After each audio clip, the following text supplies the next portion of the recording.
자, 안녕하십니까? 자, 우리 2022년도에 들어서 네 번째 메타버스 라이브 강의를 하게 될 AI 에듀의 김계철 대표입니다. 여러분 만나 뵙게 돼서 반갑습니다. 자, 먼저 오디오 테스트를 진행하고 시작을 하도록 하겠습니다. 제 목소리 잘 들리시면 우리 채팅창에 1번 올려주시면 여러분 오디오 상태 확인한다 할 수가 있겠습니다. 자, 1번 올려주시면 제 목소리가 잘 들리시면 자, 우리 1번 올려주시면 감사하겠습니다. 네, 감사합니다. 자, 1번 올려주세요. 제 목소리 잘 들리시면 1번 채팅창에 올려주시면 바로 진행을 하도록 하겠습니다. 네, 감사합니다. 자, 먼저 우리 다음 주에 우리 35회 ADSP 시험이 예정이 되어 있다 할 수가 있겠습니다. 따라서 우리 시험에 앞서서 가장 시간 대비 효율적인 공부 방법에 대해서 잠깐 말씀을 드리고 진행을 하도록 하겠습니다. 자, 우리 올해 메타버스 라이브 강의는 네 번째라 할 수가 있겠어요. 자, 이번 차시는 문제풀이를 하는 것이 아니라 우리 1과목, 2과목, 3과목에 대해서 가장 출제 빈도가 높은 포인트를 중심으로 해서 정말 요약 중에 요약을 하는 강의라 할 수가 있겠습니다. 그런데 여러분이 한 가지 유의하실 것이 하나 있는데요. 우리 그동안에 실시됐던 메타버스 1회, 2회, 3회 때 문제와 정답을 꼭 여러분 확인해달라는 말씀 꼭 요청드린다 할 수가 있겠습니다. 굉장히 중요한 부분이라 할 수가 있고요. 그 문제에서 언제든 출제 빈도가 나올 가능성이 상당히 높다 할 수가 있겠습니다. 이 점 다시 한번 강조해서 말씀을 드리도록 하고 해당되는 페이지 통해서 아마 강의와 교환 다 오픈되어 있을 거고 여러분 해당되는 적어도 시간이 없다 시더라도 해당되는 문제와 답은 반드시 알고 다음 주 시험에 임해 주시기 바란다는 거 다시 한번 당부 말씀드리도록 하겠습니다. 자, 오늘 실시하고 있는 메타버스 강의의 교환은, 자, ADSP 한 권으로 끝내기에, 문제 요약 파트에 있는 넘버링 부분이라 할 수가 있겠습니다. 그렇다고 해서 여러분이 해당되는 교재가 없다 치더라도 여러분 충분히 강의를 들으실 수 있는 내용이라는 점도 함께 말씀을 드리도록 할게요. 자, 오늘 강의의 주요 내용들은 33회, 34회 때 를 기반으로 해서 작성이 되었다 할 수가 있고 반드시 출제되는 포인트를 중심으로 해서 우리 강의를 진행한다 할 수가 있겠습니다. 근데 중요한 부분이 있는데요. 우리 여러분 대부분 우리 시험 ADSP 시험 자체가 굉장히 난이도가 있는 시험은 결코 아닙니다. 하지만 여러분이 해당되는 분야에 열심히 하다 보니까 ADSP 시험 학습할 수 있는 절대적인 수업 공부 시간이 부족한 것 뿐이죠. 따라서 우리는 다음 주에 실시하게 된 ADSP를 준비함에 있어서 가장 출제가 예상되는 포인트를 먼저 기본적으로 학습을 하게 되고 그걸 남는 시간에 계속 무한 반복을 하게 됩니다. 그러면 거기 어떻게 나머지 거를 보충하게 되냐면 우리 교재에 있는 기출문제 등을 또는 메타버스에 있는 기출문제 출제됐던 예상 문제를 같이 보완해주는 형태로 한다면 절대 여러분 ADSP 훌륭한 성적 낼 수 있다고 저는 자신한다 할 수가 있겠습니다. 이 점 다시 한번 강조해서 말씀을 드리도록 하고 자, 진행을 하도록 하겠습니다. 자, 우리 해당되는 교환이 있지만요. 워낙 제가 우리 2시간 내에 1, 2, 3과목을 다 포인트를 다 체크하고 확인해야 하기 때문에 자, 빠르게 지나갈 수가 있습니다. 그래서 여러분 혹시 메모 준비가 되어 있으면 훨씬 좋고요. 교재가 있다면 해당되는 제가 넘버링 기준으로 해서 그 말씀을 드릴 거거든요. 그때 형광색 펜으로 표시를 해주시면 훨씬 더 효율적인 강의가 진행된다 할 수가 있겠습니다. 자, 마지막으로 제 오디오 테스트 마지막 해보도록 하겠습니다. 잘 들리시면 채팅창에 1번 올려주시면 감사하도록 하겠습니다. 네, 감사합니다. 자, 우리 1과목 데이터의 2회 파트 진행하도록 하겠습니다. 저는 데이터 2회 파트 공부를 할 때 큰 개념들이 다 있다 할 수가 있겠습니다. 반복적으로 주기적으로 출제되는 포인트들이 있는데요. 우리 해당되는 교재에 보시면 여기 14번, 16번, 18번, 19번에 해당되는 것들이라 할 수가 있겠습니다. 자, 주요 내용은 무엇이냐? 기업 내부 데이터 베이스 솔루션에 관련된 정의라 할 수가 있겠습니다. 우리 7가지로 요약할 수가 있는데요. OLTP와 OLAP, 그죠? BI와 BA, SCM과 CRM, 마지막 ERP까지 있습니다. 이게 저는 7개의 기본 기업 내부 데이터베이스 솔루션이라고 하고 우리 그동안의 시험 문제에서 한 번도 제외된 적이 없었지만 우리 34회 때 출제되지가 않았습니다. 따라서 35회 때는 반드시 출제가 되는 7가지 기본 정의라고 할 수 있다는 점 다시 한번 강조해서 말씀을 드리도록 합니다. 반드시 출제될 수밖에 없습니다. 왜? 34회 때 출제되지 않았습니다. 매회 출제되지 않았던 개념들이 34회 때 출제되지 않았기 때문에 여러분 다음 주에 실시하는 35회 때 시험에는 객관형 또는 단답형 문제로 출제될 가능성이 높다는 점 다시 한번 강조드립니다. 따라서 저는 기업 내부 데이터베이스 솔루션을 한 개의 넘버링으로 기억을 하게 됩니다. 그 안에 7가지의 정의가 있지만 반드시 여러분 기억하시기 바랍니다.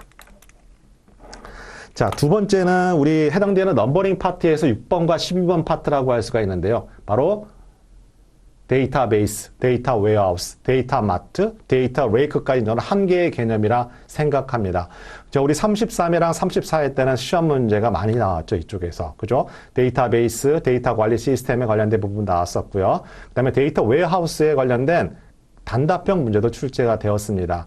자, 이번 차시 35회 때 나올 가능성이 있다고 한다면 데이터베이스와 데이터베이스 관리 시스템에 각각 4가지 특징이 존재하게 되는데 그 2가지 개념을 구분하는 문제 얼마든지 출제 가능한 가능성이 높은 포인트라는 거 다시 한번 강조드립니다. 원래 나와 출제가 되어 올 부분은 당연히 그동안에 출제가 됐고 35회 때는 그와 같은 방향성을 갖고 출제될 가능성이 많은 포인트가 바로 제가 말씀드렸던 DB, 데이터 웨어하우스, DW, 데이터 마트, 데이터 레이크 이게 한 가지 개념 출제 포인트라고 할 수가 있겠습니다. 이 점 다시 한번 강조해서 말씀을 드리도록 할게요. 자, 그 다음에 우리 해당되는 넘버링이 있는데요. 우리 27번이 있습니다. 27번에 보시면 우리 빅데이터의 활용 테크닉 파트가 있습니다. 그죠? 자, 이 부분 굉장히 중요하고 우리 시험 문제에서 한 번도 빠짐없이 출제됐던 포인트라 할 수가 있겠습니다. 하지만 34회 때 출제되지 않았습니다. 따라서 35회 때는 반드시 출제될 수밖에 없는 거 다시 한번 강조드립니다. 해당되는 테크닉, 기법과 사례를 서로 결부지어서 정의를 내리는 거 상당히 중요하다 할 수가 있고 제가 이번 차시에 예상한다면 유전 알고리즘 아니면 여러분 사회 관계만 분석, SNA 분석이 나올 가능성이 상당히 많은 파트, 빅데이터 활용 테크닉 파트라고 할 수가 있겠습니다. 자, 이 점 다시 한번 강조해서 말씀을 드립니다. 자, 여러분 제가 출제되는 포인트를 계속 말씀을 드리고 있는데요. 이건 우리 한 해, 두 해만 가지고 검토된 문제가 아니라 우리 1회부터 그동안 지금까지 실시됐던 문제를 다 분석하고 주기적 패턴을 확인하게 되면 자, 어떤 포인트가 나올 것인지를 아마 다 누구나 예측 가능하다 생각이 듭니다. 자, 그 부분을 말씀을 드리기 때문에 반드시 이 부분은 딴 부분과 달리 반드시 목차, 내용, 꼼꼼한 내용까지 다 여러분 알고 가시는 거 상당히 중요합니다. 그러면 나머지 굉장히 지엽적인 문제를 어떻게 준비하느냐? 자, 그건 기출문제 또는 메타버스에 수록된 강의 문제로 충분하셔도 충분하다는 말씀 다시 한번 강조해서 말씀을 드립니다. 자, 우리 시험은 해당되는 문제를 풀이를 하러 가는 게 아닙니다. 내가 학습한 것이 어떻게 출제되는지 확인하러 가는 시험이라는 점도 다시 한번 말씀드리도록 할게요. 자, 다음에는 우리 빅데이터 위기 요인과 통제 방안 28번 문항, 8번 넘버링이라고 할 수가 있겠습니다. 자, 역시 한 번도 빠짐이 없이 33회, 34회 등장했고 당연히 35회 때도 등장할 수밖에 없다. 우리 빅데이터 위기 요인과 통제 방안을 연계를 잘 짓는 것, 정의와 통제 방안과 위기 요인을 서로 잘 연결하는 부분을 다시 한번 강조해서 말씀을 드리도록 하고 34회 때 특이한 점이라고 한다면 사례 중심으로 등장했다는 거. 하지만 개념만 정확하게 알고 있다면 정답을 맞추는 데는 큰 어려움이 없는 파트가 바로 빅데이터의 위기 요인과 통제 방안이라고 할 수 있다는 점 다시 한번 강조해서 말씀을 드리도록 합니다. 자, 그 다음에 우리 넘버링 24번이라고 할 수가 있는데요. 자, 24번에 보시면 빅데이터가 만들어낸 본질적인 변화 4가지가 있다 할 수가 있겠습니다. 자, 해당되는 사항 보시면 사전 처리에서 사후 처리 A에서 B 순서를 바꿔서 낸 문제 너무나 많았고 34회 때도 등장했던 문제라 할 수가 있겠습니다. 자, 저는 이와 같은 내용들 출제될 포인트는 정해져 있다 할 수가 있겠습니다. 다시 한번 강조해서 말씀을 드리지만 우리 앞부분에서 말씀드렸던 기업 내부 데이터베이스 솔루션 7가지 파트, 빅데이터 위기 요인과 통제 방안 부분들이 굉장히 출제 빈도가 높다는 점 다시 한번 강조해서 말씀을 드리도록 하고 여러분이 또 추가적인 부분들이 있죠. 이거보다 가중치는 적지만 그래도 우리 1년에 4번 정도 시험이 실시가 되는데 자, 매회 출제되는 건 아니지만 1년에 4번 중에 2번 정도의 확률을 가지고 출제되는 개념들이 있다 할 수가 있겠습니다. 자, 그 부분을 말씀을 드리도록 할게요. 자, 우리 5번의 넘버링에 해당되는 문제라고 할 수가 있겠습니다. 자, 우리 DIKW 관련된 개념이라고 할 수가 있고, 이 역시 34회 때 등장했다 할 수가 있겠습니다. 우리 데이터와 인포메이션과 지식과 윗삼에 관련된 정의와 사례, 결부짓는 거 다시 한번 강조해서 말씀을 드리도록 합니다. 자, 다음은 넘버링 9번 문제인데요. 자, 9번 문제에서는 34회 때도 33회 때도 등장하지 않았습니다. 하지만 이번 차시에 나올 가능성이 상당한 높은 포인트고 빅데이터 분석 기사 ADP 문제에서 최근에 출제된 내용이라 할 수가 있겠습니다. 자, 데이터의 유형을 파악하는 거 상당히 중요하고 정형과 반정형 이 두 데이터의 종류를 구분하는 거 상당히 중요하다 할 수가 있겠습니다. 또 하나 정형 데이터와 메타데이터의 특징 바로 스키마와 메타데이터 반정형 데이터의 특징 우리 스키마와 메타데이터에 관련된 정의, 우리 시험 문제에선 중간에 브랭크를 만들고 채우는 문제도 등장 가능하다 할 수가 있겠습니다. 자, 이 점 다시 한번 강조해서 말씀을 드리도록 하겠습니다. 자, 제 목소리가 약간 속도가 빠르다고 하시는 분, 적당하다 하시는 분, 우리 채팅창에 1번 눌러주시면 감사하겠습니다. 강의 속도가 괜찮아요 하시는 분, 자, 1번 채팅 올려주시면 그 속도에 맞춰서 진행을 하도록 하겠습니다. 자, 우리는 비록 그 일방향, 그 라이브로 메타버스 강의를 하고 있지만 여러분이 해당되는 의견 충분히 채팅창에 올려주시면 제가 같이 확인을 해가면서 진행을 하도록 하겠습니다. 조금 빠른 것 같아요. 예, 조금 더 늦춰서 하겠습니다. 네.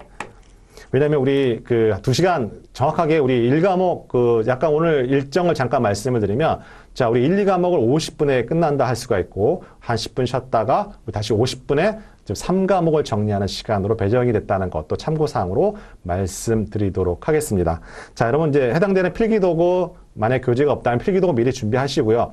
어떤 책이든 해당되는 포인트는 다 정해져 있다 할 수가 있겠습니다. 하지만 여러분한테 500페이지, 1000페이지 분량을 주고 학습해서 합격하라는 것과 해당되는 출제 포인트를 미리 예상을 하고 그 중심으로 공부한다는 거는 질적으로 차이가 있다 할 수가 있겠습니다.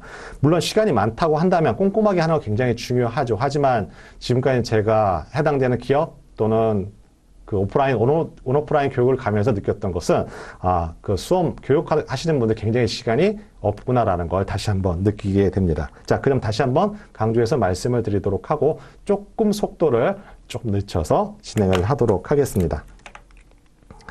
자, 다음은 넘버링 우리 교재에 보시면 32번이라 할 수가 있겠습니다. 쭉 올라가도록 할게요. 내려가도록 할게요.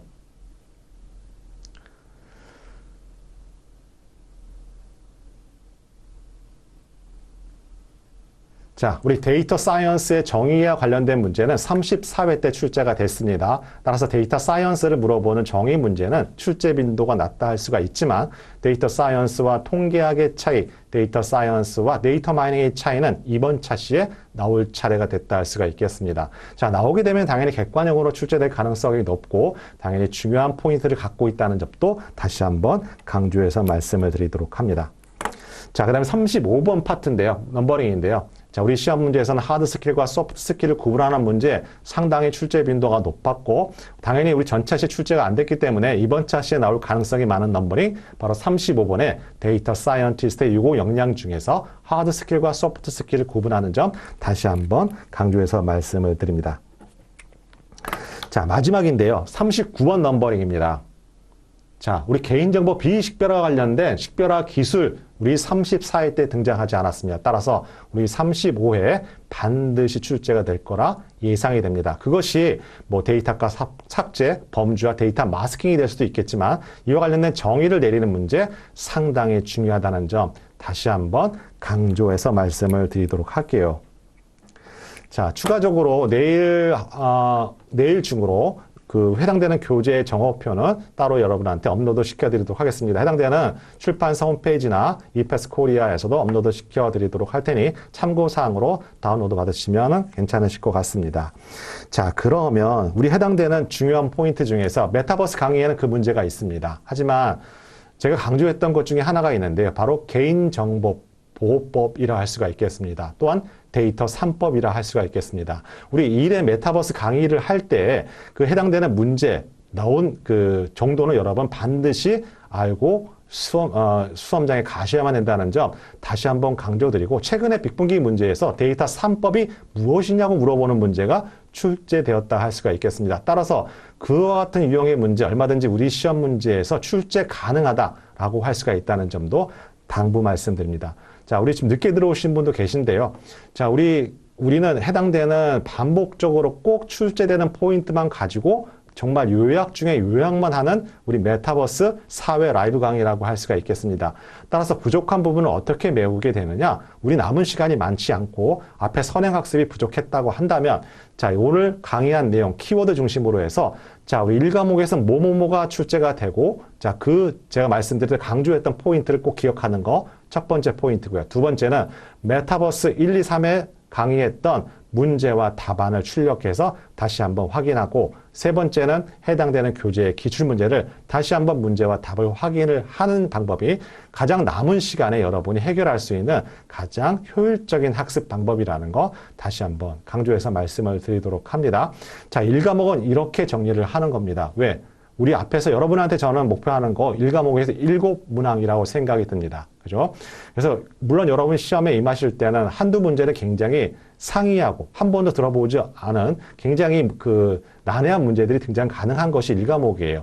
1과목은 약간 시사적인 부분도 들어가 있고 하기 때문에, 자, 그런 부분들을 다 일일이 설명해 드릴 수는 없지만 주기적으로 꼭 출제되는 포인트는 제가 설명드렸던 포인트는 반드시 출제가 된다. 따라서 기본적으로 5개, 6문항은 제가 말씀드렸던 문항에서 출제될 수밖에 없다는 것도 강조해서 말씀을 드리고, 그럼 나머지 2개 문항은 어떻게 맞추느냐는 제가 좀 전에 설명드렸던 방식대로 메타버스 앞에서 1, 2, 3회 때 제가 설명했던 내용들, 그 다음에 우리 기출문제 참고하시면 1과목 7문항 득점은 그닥 어렵지 않다, 저는 개인적으로 생각이 듭니다. 따라서 지금부터 선행학습이 부진했고 아직 시간이 없어서 그 학습 절대량이 부족했다 치더라도 우리 시험 정도면 제가 보기에는 오늘부터 열심히 하셔도 합격에는 전혀 지장이 없다는 것도 다시 한번 강조해서 말씀을 드리도록 할게요. 자, 제가 목소리가 점점 빨라지고 있습니다. 마음이 급해서 그런지 모르더라도요, 좀 약간 양해해 주시기 바라고. 자, 어쨌든 간에 여러분 만나뵙게 돼서 반갑습니다. 반갑고, 여러분들이 소정의 목적, 올해 마지막 데이터 검정 시험인 ADSP 모두 다 합격하는 거 저의 기쁨이라 생각이 듭니다. 자, 우리 1과목은 이렇게 정리하도록 하고요. 우리 2과목 넘어가도록 하겠습니다. 자, 우리 2과목에서 34회에 응시를 했던 분이 여기에는 계실지 안 계실지 모르겠지만 34회 때는 난이도가 상당히 높았다고도 얘기를 합니다. 하지만 막상 합격자들을 보니까 큰 변화는 없었다 할 수가 있고, 한 가지 특이점이 있다면 우리 2과목에서 과락자가 발생 비율이 높았던 것이 바로 34회의 특징이라고 할 수가 있겠습니다. 우리 그동안에는 이와 같은 과락률이 보이지 않았어요. 하지만 34회 때 2과목의 과락률이 왜 높았을까를 생각한다면 과락이 발생했던 분들은 대부분 어떻게 학습을 했을까요? 자, 해당되는 기출문제 보고 정답 보고 문제 보고 정답 보고 하고 학습했던 부분들 아마 상당히 고전했던 것이 바로 34회 ADSP 시험 문제라 생각이 듭니다. 자, 그 이유를 제가 차근차근 설명드리도록 하고, 우리 다시 한번 강조드리지만 2과목은 1, 2, 3과목 중에서 가장 출제 범위가 좁다, 작다라고 할 수가 있겠습니다. 만약에 출제위원들이 여러분 시험 문제를 낸다면 2과목의 시험 범위가 작은데 모든 사람이 기출됐던 내용들을 그대로 문제를 만들게 되면 합격률이 70%, 80% 올라가겠죠. 하지만 그 순간 이 시험 자체의 어떤 의미 자체가 없어질 수가 있고, 어떻게든 난이도 조절을 하기 위해선 지역적인 문제를 출제될 수밖에 없다라는 점 다시 한번 강조드리고, 따라서 우리 남은 시간 동안에 우리 다음 주 시험 보는 ADSP 시험 동안에 우리 2과목을 굉장히 꼼꼼하게 봐야 된다는 점도 다시 한번 강조드리도록 합니다. 우리 1과목과 2과목의 차이가 있다면 2과목은 굉장히 개념 자체가 굉장히 커요. 굉장히 큽니다. 그러므로 인해서 그냥 대충 봐서는 나중에 여러분이 굉장히 안 좋은 결과가 생길 수가 있어요. 제가 강조했던 부분을 중심으로 해서 큰 개념으로 꼼꼼하게 학습하실 것 다시 한번 강조해서 말씀을 드리도록 합니다. 자, 첫 번째 우리 보면 우리 큰 개념에서 50번부터 시작이 됩니다. 50번서부터 62번까지 해당이 됩니다.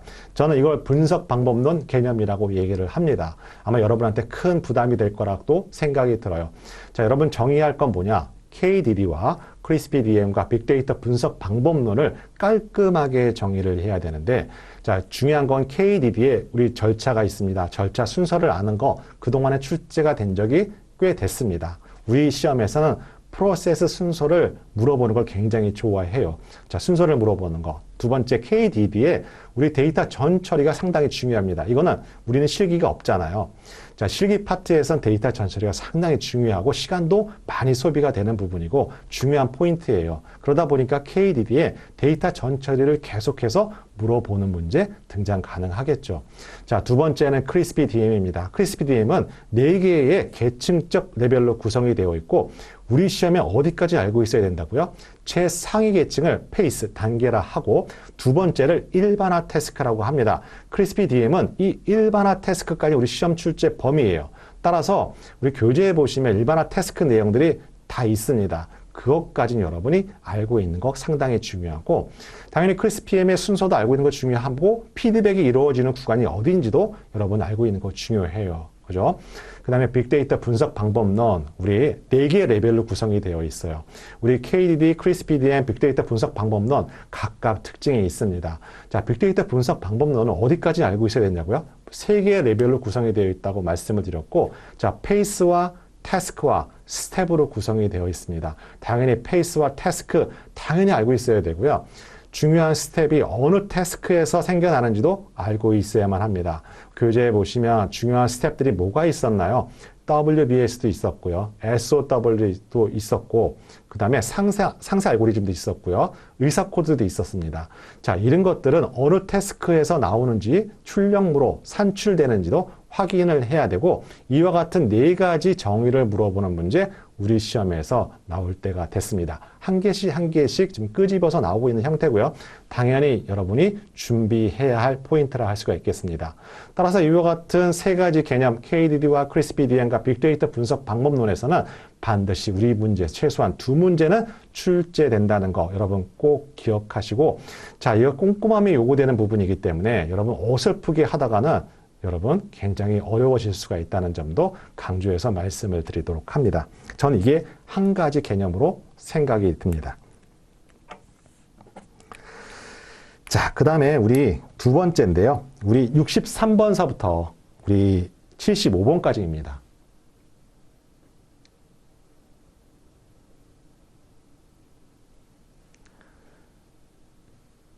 자, 우리 분석과제 발굴, 우리 시험 문제에서 한 번도 빠진 적이 없어요. 물론 분석 방법론 3가지도 마찬가지고 아마 35회 때도 반드시 출제가 될 겁니다.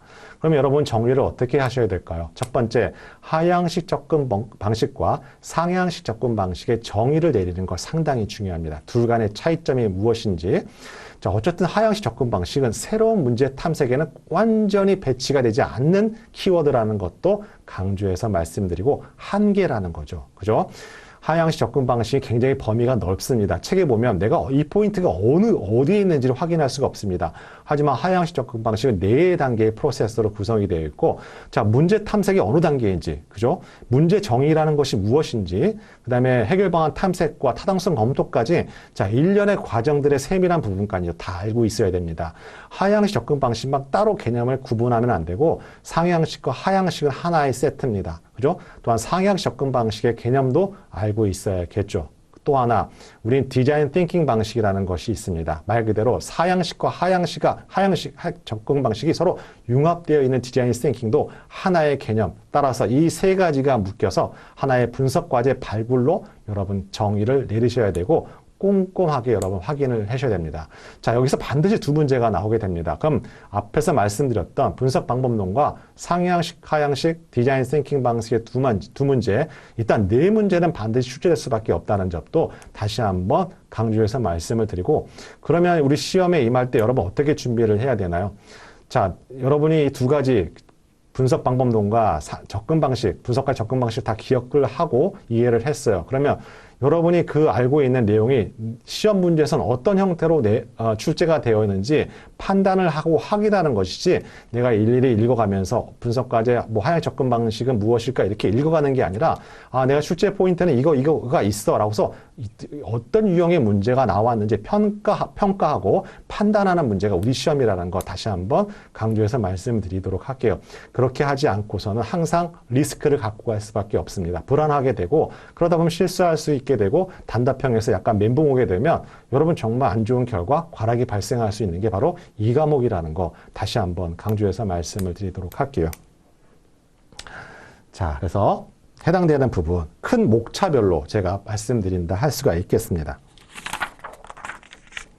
자, 다음은 77번서부터 78번 포인트라 할 수가 있겠습니다.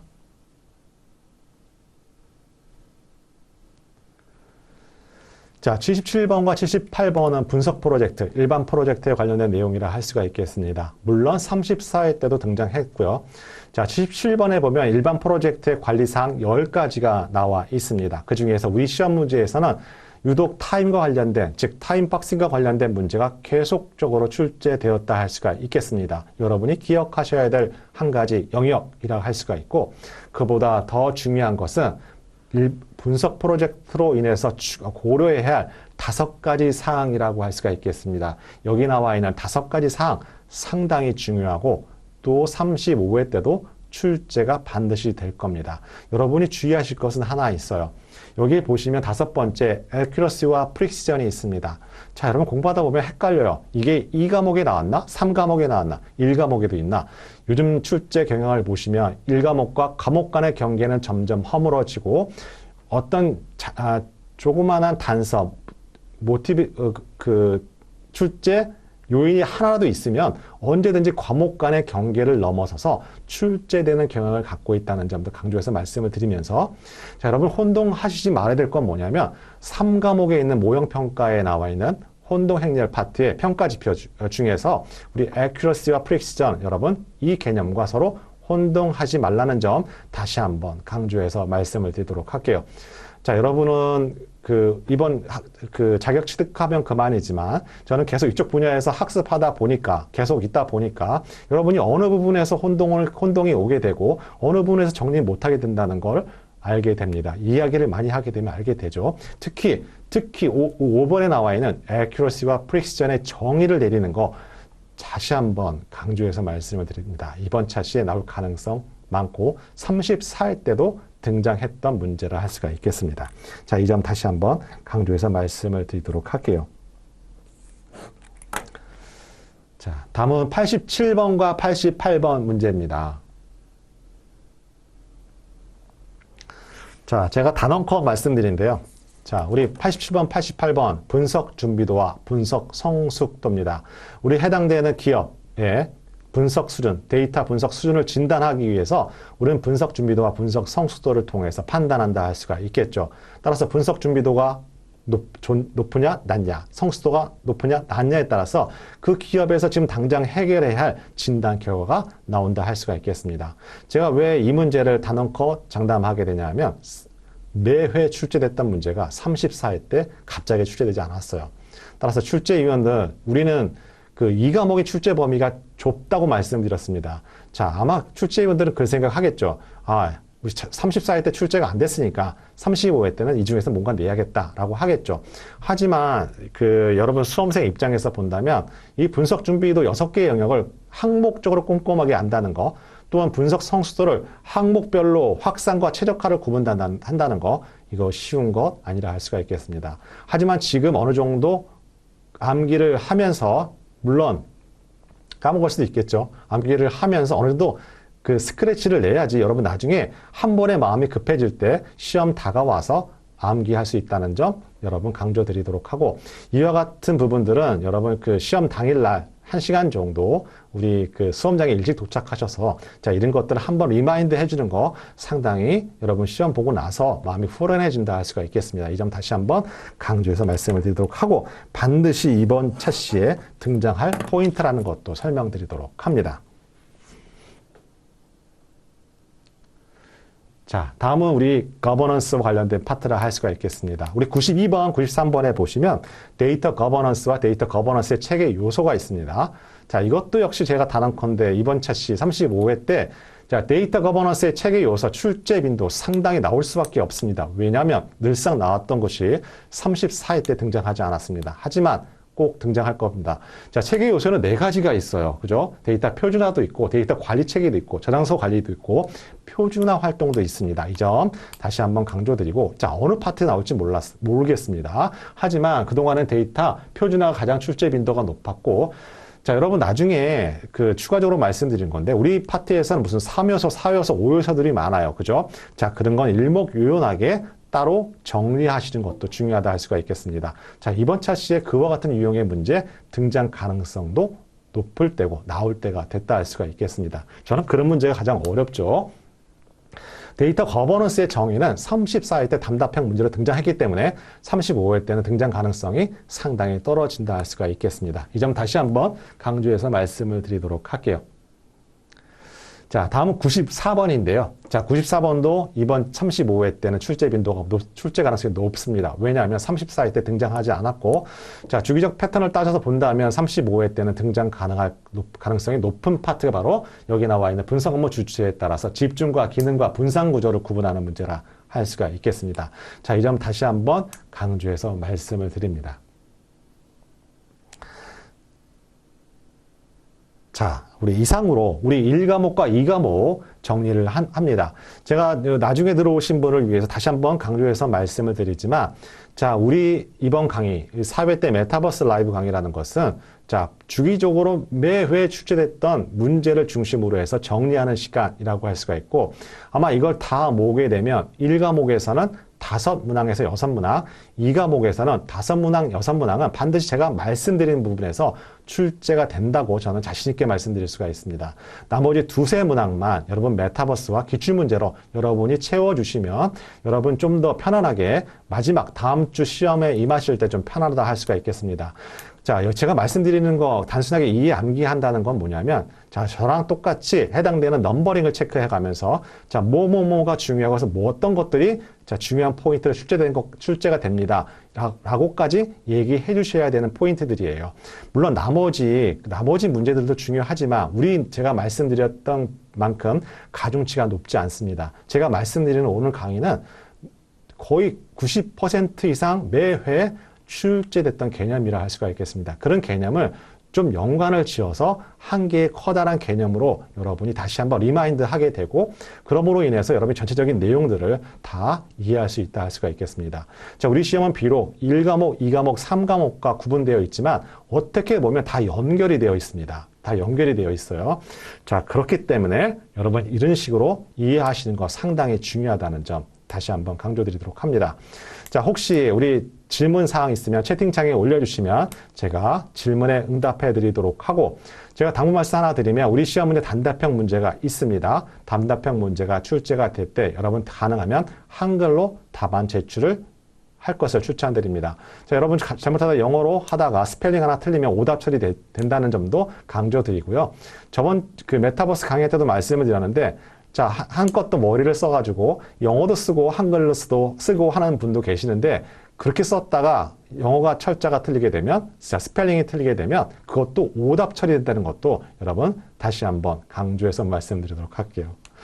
자, 단답형 우리 시간이 된다면 충분히 해드리고 싶죠. 하지만 오늘 강의는 말 그대로 그 개념, 출제 포인트 개념으로 말씀드린다 할 수가 있겠습니다. 자, 아쉽습니다. 제가 좀 더 시간이 확보가 된다면, 우리 저번 달에 빅데이터 분석 기사 필기를 했는데요. 그때 한 3시간 반이 걸렸는데 하고 나서 제가 거의 쓰러졌습니다. 너무 힘들어서요. 예. 자, 어쨌든 간에 여러분이 궁금한 사항 있으면 지금 채팅창에 올려주시면 쉬는 시간 갖기 전에 제가 말씀드릴 사항 있으면 제가 대답을 해드리도록 할게요. 단답형 준비하는 건 간단합니다. 공부하는 방법인데요.